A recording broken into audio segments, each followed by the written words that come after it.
Hi, everyone. Another exciting episode of Be Heard Women Empowering Women. I'm excited.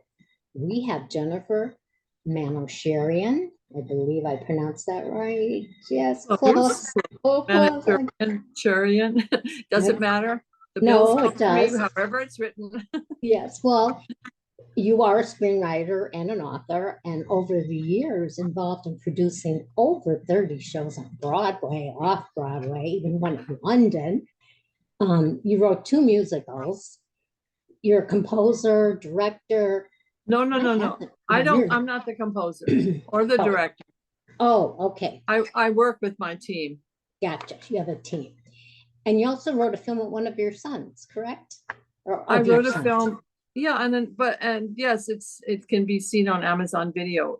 But that's many years ago. It's called Family Oh, Blues. But interesting. I a film I've written, actually it's a because of your topic and empowering women, there's a film I've written this year that's very topical for your show. And I didn't write it this year. I optioned a book. Do you want me to just keep talking? Because I know Yes, you go have ahead. I'll to butt in.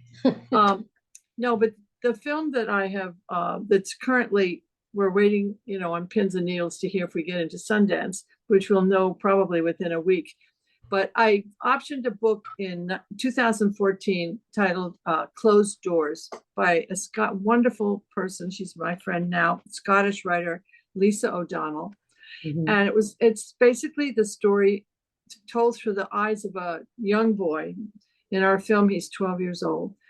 And it's about the impact when something happens to his mother.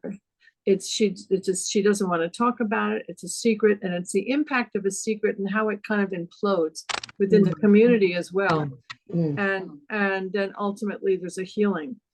And I worked on the screenplay. Lisa had initially done a screenplays, but we decided to do it in the United States because it just was an easier way to make a film for me. And I took over writing the script. I did about 10 million drafts, which is when you write anything, you write a draft and then the work begins. And there was a producer I started working with who would give me notes. And then her name's Erin Miller, and she and I produced the film. And then, we finally found a director we were happy with. And she's amazing. I just couldn't be any more. We just lucked out. Let's put it that way. Yeah. And our director, Tessa Blake, she did her own version of it. Well, she did her own pass of it that really planted it. I mean, it's like she saw it. She was directing it as she wrote it, Mm. and she saw it through the eyes of the young boy. And so he's in every scene. He's a young. The name of it's Boundary Waters, Oh, and okay. it's not. We're still. It's not. We haven't locked the film yet. We're still doing sound, and some of the other things are being Yeah. completed. The Mhm. score is composed, but it hasn't been recorded yet. So anyway, Okay. but it's very much about empowering. It is about empowering women Good. because women very often, when they face with trauma, somehow they don't become the victim. Somehow their life is exposed, and so many things can happen Yeah. where they're never, people don't really take them seriously, and it's about the importance of standing up for yourself. Now, the And other one, Closed Doors, that is available to Closed see. Doors is available at Amazon.com. Yeah, or I guess wherever you get books. But Good. Closed Doors, it's changed a lot. I mean, Yeah. in the process of writing it, we changed it was initially done in a Scottish village. We changed it. We filmed it in a very small community in Minnesota called Mm. Ely, like a fantastic little town where it's like America. Oh God, like the America I grew up in, where kids Yeah. ride bikes and they're safe Yeah. and Yeah. you don't worry when you Yeah. send them to school. And I mean, it was there, but we needed that kind of a sense of a small town where everybody knows everybody and your Yes. business is everybody's Oh, business. yeah, So I understand that too. yeah, I really so need to ask you this, though. This is so important to me as a writer. The difference between screenwriting and writing fiction, because I've written nonfiction and semi-historical, I mean, semi-fictional historical, and also self-help, but not fiction, but screenwriting, to take your book and now make it into a script? Well, it wasn't my book. No, I mean anyone. Well, Process. that may help.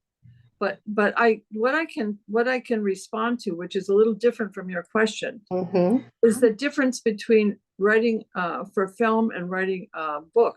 Yeah. Because it's, I mean, if you're adapting your own novel, it's probably even more challenging because it's very hard to throw out things that you think are really vital. When Yes. when you're writing a film, you have to get rid of some characters. Maybe you put in a new character. Mm. If it's not, if it's something you've written yourself, it may be very much harder to let it go. So I've never adapted, although this book that I've written now called Alphabet, Bette, Mhm. which is online all over the place, and it's I saw actually it.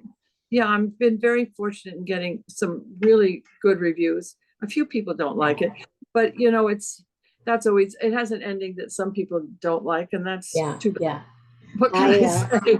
I That's their did problem. not, I did not start writing till I was 72. And Well, at 72, I wrote my memoir, partly because of being shut in with the pandemic. And that's called Raised by Wolves, Trapped by Demons. And the wolves were my parents, and then the demons were the men in my life. But it's like a dark, dark journey for a lot of the book. Abuse, domestic abuse, just, all kinds of things, but addiction. But then I come into a path where I go towards the light, let's say. And I'm on Amazon, I self-published, and I'm getting all 5-star reviews, but it's really hard to be an unknown.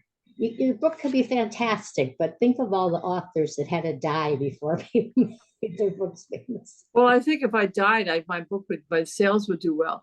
That's what I mean. That was my joke. I should die before we. Well, I Yeah. bet you know you become what happens when you write your own book is that when you write a book, and even I have many. I chose not to have it to look for an agent and to go that route because I am quite a bit older than you, I'm and I 75. have. Well, all right. Should I tell you? All right, I'm 85. 10 years, that's nothing. Yeah, and I don't, I don't know how much time I have, and I didn't, Exactly. and I know that the people who have published through traditional publishers, it can take, once your book is accepted, it can take 3 years, and then you No. can also get an amazing agent who can't sell your book. So I just wanted to get my book. I wrote my book. I wanted to get it out. I thought I was done. Then I found out this year that I have to learn how to be a marketer. So I'm it's doing that now too. so it's like I'm on a whole new path, and that's why, like, you have a great title, and to me, Mhm. one of the reasons why I wanted to self-publish was that I believe I have a cover. Well, you may have my book somewhere. I I have don't on even have it Kindle. nearby, but I have Mhm. a very good cover that I helped to work with the designer to Mhm. create something that I felt would be arresting. And I Mhm. also think I have a title that's good, and it can, and you don't have the control over that when you're writing. When the publisher has it, they kind of they give you the ability to say what you like and some input, but you don't have the ultimate choice. Right. And I felt that the way for a new author, you've really got to have a title that's arresting. At least it's your first step, and then you got to have a book that's good. Yes. But the title and the artwork are really key. But the question you asked about the difference between screenwriting and novel writing was the biggest challenge I had writing a novel. It's very hard to write. Well, you've written a memoir, so you know how to write in a narrative form. Yes. But it's a very different skill, and it's a very different. I mean, well, no, I'll tell you what.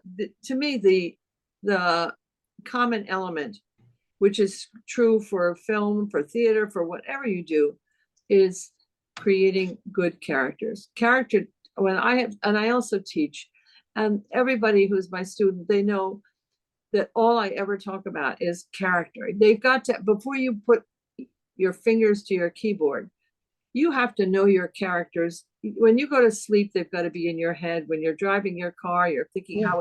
what are they wearing? What are they listening to if they're listening? If you have to begin with whatever you do, by having an intimate knowledge of your characters. And through that, you develop your story. And dialogue is something I'm very comfortable with. But my problem is, and this was in earlier drafts when I started writing my novel, and I was blessed with being part of a writing group of writers, and we worked together a lot. I mean, when I thought, obviously I don't give people things to read 10 times, but when I felt like I had a draft that could be read, I gave them maybe over time 2 drafts that they each read and gave me notes on. And, and I would hear it sounds like a play or it sounds like a movie. And, then I realized I had to tone down the dialogue and figure out ways. To me, what you have with film is a camera who's your ally. So, if you're the camera, you can create. I'm going to give you for instance of creating a character without a word of dialogue. And there was a film that I sometimes use for teaching purposes. It's called The Confirmation, and it's with Clive Owen. And the way his character is established is before you even, but when the credits, I think, are rolling, and you hear a car starting and it won't start. So to me, that's telling you, somebody's having trouble. And then finally you see this car and it's an old truck, and you see this guy who hasn't shaved in a while, and kind of a haggard look, and keeps trying to start the car. So already somebody is kind of down the dumps. That's what you can create with film. You can do that with a book. It's a whole different story how you create that. Now I hate to say things about myself that I think are positive, but well, of course, we're talking about empowering women. So yes, right. I shouldn't, people keep telling me, don't put yourself down. But my first paragraph of the book, which is about 3 or 4 sentences, I think it took me a long time to write that paragraph. It's almost like at the end of the process. I feel in some ways that paragraph establishes my main character. And it's not with dialogue or anything else. It's just it's an old woman who wakes up and I will make it more delicate for your audience. She has to go to the bathroom, but she just doesn't want to get out of bed. She's in a wheelchair. She doesn't want to call her night aide. So she kind of wills herself not to have to go to the bathroom, and decides by the end of the paragraph that her bowels will have to wait till morning. So you kind of get her starburness, her willfulness. She's old. She's in a wheelchair. She has an aide. She doesn't want to call her aide. But that's really, that type of writing did not come easily to me at all. Oh, okay. And see, my problem would be dialogue, because when people say, why don't you write a novel next? It's because I like writing in the narrative of the third person, and dialogue for me would be so tedious, I should say. Well, you have to give yourself some writing exercises. You have two old friends, meet in a coffee shop, and one of them has something, a secret that she wants to tell her, but she's really nervous about it. And I'm sure you could write, you do podcasts, dialogue is not so hard to you as you may think it is. It's like it may be a block in your mind. Okay. But if you just if you give yourself little writing exercises, one of the things that have been the most useful to me in my writing is writing prompts. I don't know if you've ever been part of a group and you've done writing prompts, but writing prompts, for example, the old lady in my book, to find out if I could write in a narrative form, a friend of mine who's a wonderful writer, Jim and Han, who has a book called The Apology that I recommend you read. It's about 4 100-year-old Korean sisters. And it's a very interesting book, and it involves people who from the beyond, shall we say, and people in life. Anyway, Jimin was leading a writing group at the local library where I am. And she said, well, why don't you join? See what it's like. Well, that group is part of my life at this point. It's about 10 years ago. And it's been wonderful because it's 2 hours every 2 weeks. And we always have a writing prompt. And writing prompts, we all got so good at it over time that, like in the 10-minute prompt, you can almost create the arc of an entire story. But the prompt that got me started with this old lady was, the writing prompt was, you're looking in a mirror and what do you see? Or something, to words to that effect. And I chose, for some reason, and when you have a prompt and you have 10 minutes, you start writing and you can't go back. You just keep going. You don't have time to A think, to flow of process. consciousness. Yeah. Just go. So I went with my mother, who had also been a stubborn old lady in a wheelchair, but she's not totally she's kind of a muse for Bet, but she's not, it's not autobiographical at all in that sense. But she had, being in a wheelchair, and with very little vanity, she hadn't seen herself in years. And one day had to take her somewhere, and she passed a full-length mirror, and she said, stop, I want to see what I look like. And so we went, and that always struck me. And so we went back and she looked at herself. And so that was kind of how I created this character of this old woman who hadn't seen herself in years. She was kind of the beginning. She was just like the spark for the book.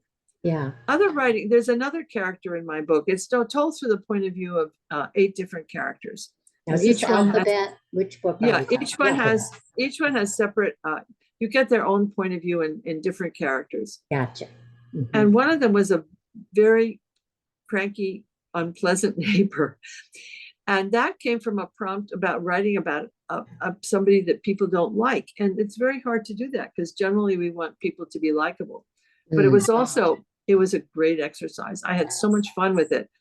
And she was my character in this book that it was very hard to like until you got to understand her better. And that had to be every character in a novel and in any form of entertainment has to have a character arc where something changes in them, and we get there towards the end where she begins to become humanized.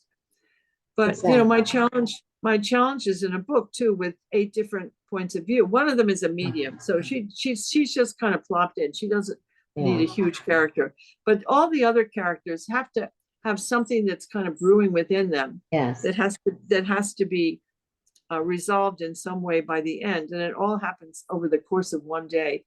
Yeah. So it was a big challenge for me. I mean, from writing a short story of 500 pages to writing a novel of 75,000 words, I could not believe I did it. But COVID gave me that opportunity. Yes.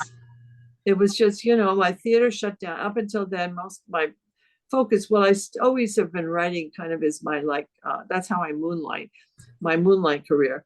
But up until then, I had an office in the city and my primary focus was theater for many years. But during COVID, we couldn't go to our office because the governor had decreed that only if you had an essential business could you be in your office. And I wouldn't say producing theater was an essential business. Maybe it should have been. Make people feel better, but it wasn't. And so theaters, I'm going to pivot off of that because the pandemic and health issues, my husband has Parkinson's, us being isolated and him not making a lot of conversation, I had to do therapy on Zoom because I was going to lose my mind. I was getting very depressed. And my therapist told me to start writing. She didn't say write a book. She said, just write every day, go in for an hour and write. And that's how the memoir started. And what you were talking about is I didn't have to make up characters. I already had all the characters. So, and I had the arc. I had all those basic things you were talking about, right? Right. And it wrote itself. I did it in I want to say 6 months. But then I did what you said. I tried going the usual route of finding agents and, publishing. But did you not do more? Did you just do one draft? No. I did more than one draft. And I also had someone go through it and edit it for me, a friend. And she was very good. She was an English major in school and she found things that I missed. Now, I wouldn't miss grammar, spelling, but sometimes she would say to me, I didn't know how you got from here to there. Yeah. I didn't know if you were talking to the first actor or the second actor, things like that. And so actually, I just put it out in the second edition because I ended up adding things to it. But getting back to that, that was easy for me.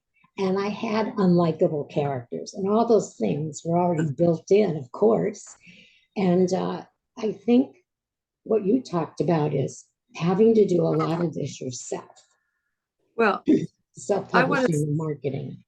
well, that's a whole, but creating the characters, all of that you have to create in your mind. And in a way, for me, by having different characters, made it. I mean, I'm working on a second novel now that's actually where the nasty old lady is the main character. I love writing her, Yeah, and I guess so. you know, but now it's gonna when I wrote it something with 7 or 8 different characters, it it it was easier in a way because I didn't have to focus all on that one character. But I didn't I what I have to add to me, well, I mean, it's become a cliche now about it takes a village, but let me tell you, writing a book for me, I think if you don't have feedback from other people whose judgment you trust, you don't have any perspective. And, as you said, your friend pointed out, well, wait a minute, how did you get from this point to that point? Yes, yes. Well, when I had put my draft through different people, for me, my fortune is that the people I write with all write very differently. So one person might say, well, wait a minute, maybe everybody, the characters could live in the same building, or, something that one person might say something very different. Another person might say, well, I don't see, your dialogue is great, but I'm not seeing where they are. And that was the hardest thing for me to do, but the most helpful, because I had to learn how to show people in their settings. I had to say, well, like we're sitting here talking. Like I said, I was talking to Mimi, and above I could see the fan was turning, and you have to describe everything for Yes. the reader that in the other mediums you don't have to do. But when I felt with all the feedback I had gone as far as I could go. And at Mhm. that point, I wasn't sure it was ready to find an agent, because at that point, until I learned more about how challenging it could be to find an agent, and then for an agent may tell you to rewrite the book, and then you may get a publisher or may not get a publisher, and then the publisher may want you to rewrite it. I figured I don't have time for all that. I'm going to just get this as best as I can, and then I used a hybrid publisher, which they're very selective. They only take 15% of the people who submit, and they work very closely with you. But the step I want to say is that I sent it to a developmental editor before I did anything else. And I had to pay for it, but she gave me, oh my God, I almost fainted when I got her notes to me. There were like 2,000. I mean, they were copious. And there were a few of them that were big, major, like, in fact, if anybody ever reads my book, and I hope they will, she felt that the woman in the book is a widow, and that she thinks about it. Her husband is kind of a vague character in it. He doesn't have his own voice, but he's kind of there in a way. And she felt that the characters could all, in a way, be linked through having had some kind of a relationship with him. And that was like the best suggestion I ever got, because I went back and I had to filter in where he fit within the lives of all these people. And it wasn't that hard to do. Once she gave me that concept, it was like, how did I miss that? It's like you feel like an idiot. I mean, many of her, well, you lose your perspective.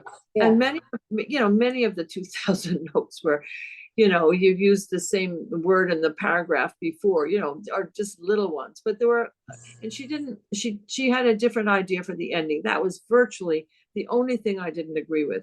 And I did my own ending, and I'm happy with my ending.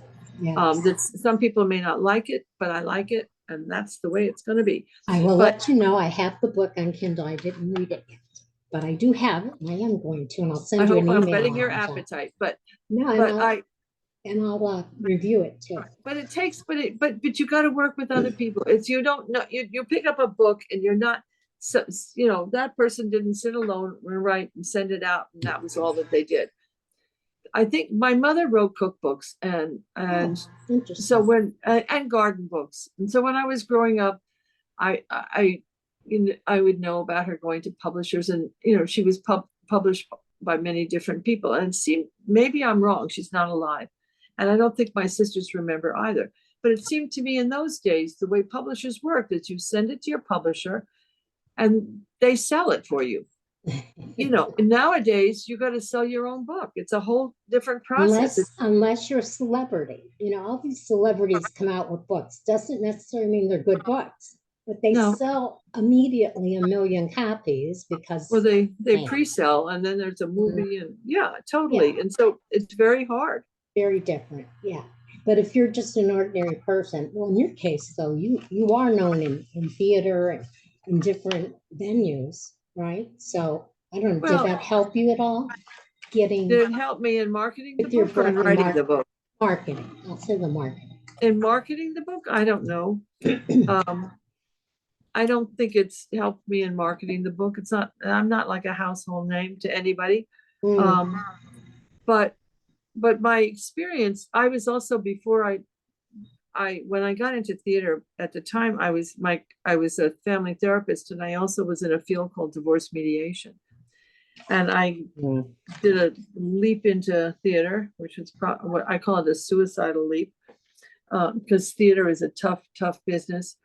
But mhm, my experience both as a therapist, well, I've also got a large family mhm. husband who I've been married to since before I was born. And I have 5 children and I have 15 grandchildren, and a couple of them married now. And Yeah. so my experience just in relationships, both through theater, with theater, and film, you learn the importance of arcs, of both the plot arcs and character. You can't Mhm. introduce, if you introduce a problem, well, you have to introduce a problem, but you've also got to solve it. Exactly. So so everything I've done in my life is kind of built up to this moment, and I've been teaching too, which I love to do. And I'm also on a little bit of a bandwagon because I feel like our country is, I'm undergoing so much challenge right now.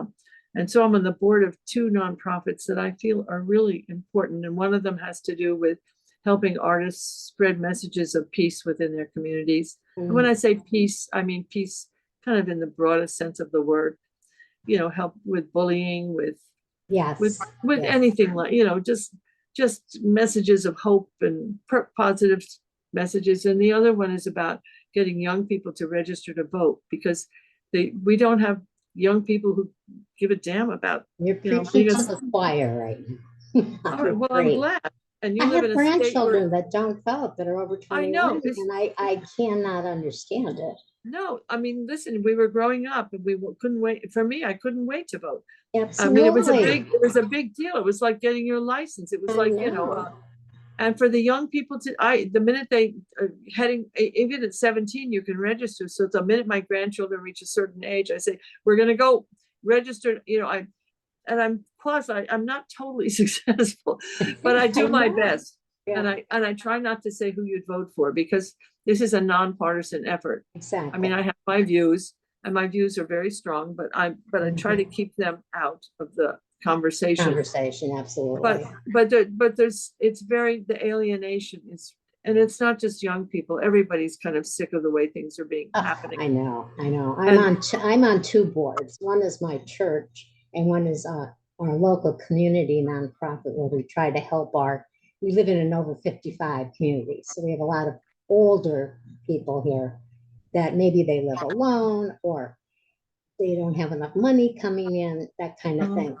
And, so dealing with the husband with Parkinson's stage 3 and my own health problems, people say to me, how do you find time to do the podcasts? And they don't understand. This is my freedom. therapy. This is therapy. This is a love language. This is something I enjoy doing. It takes me away from all those other responsibilities, those things that are not as much fun. But, we just filled this time up so quickly. And what I think we need to do, Jennifer, is have another session, another episode later on, because I really would like to get into the family therapy, the divorce mediation. You had a diverse career, and I'd like to talk about some of those things. Are you up for that? Sure. Oh, good. Oh, anytime. All I mean, my husband has decided I like to talk. Well, I mean, I also write, so I'm often not Yes, talking.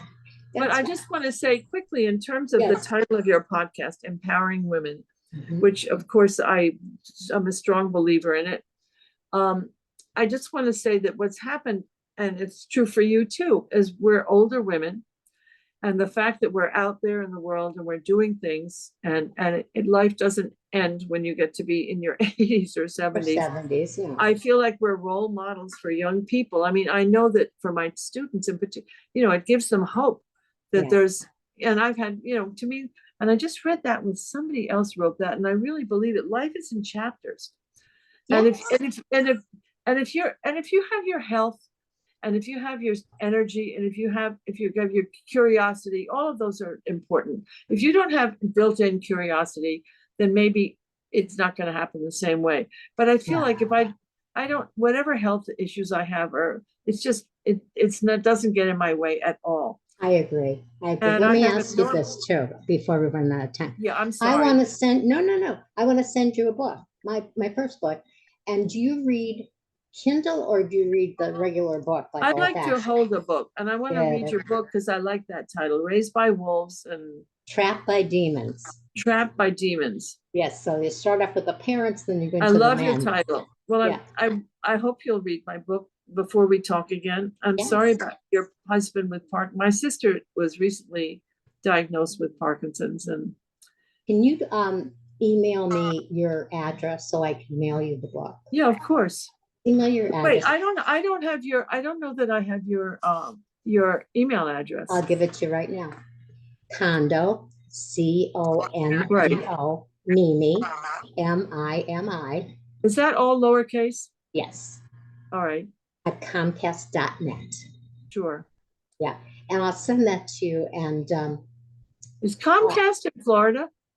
yeah, I guess it's a Florida company. Because It's my like I always think Verizon. of it as Massachusetts. I don't know why. It's like Verizon or AT&T or whatever. All right. Yeah, no, I know people on it. So condo Mimi. All right, I will send you my And address. the other thing is, I just finished actually a journal slash workbook called Be Heard Women Empowering Women, which is called, and it's going to have 12 antidotes and 12 steps.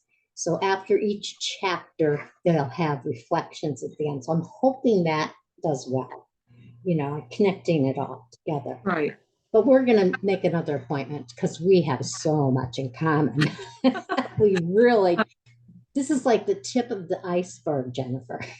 Well, Well, I'm hard to turn off. I'll have to. Where's my button so you can turn me off?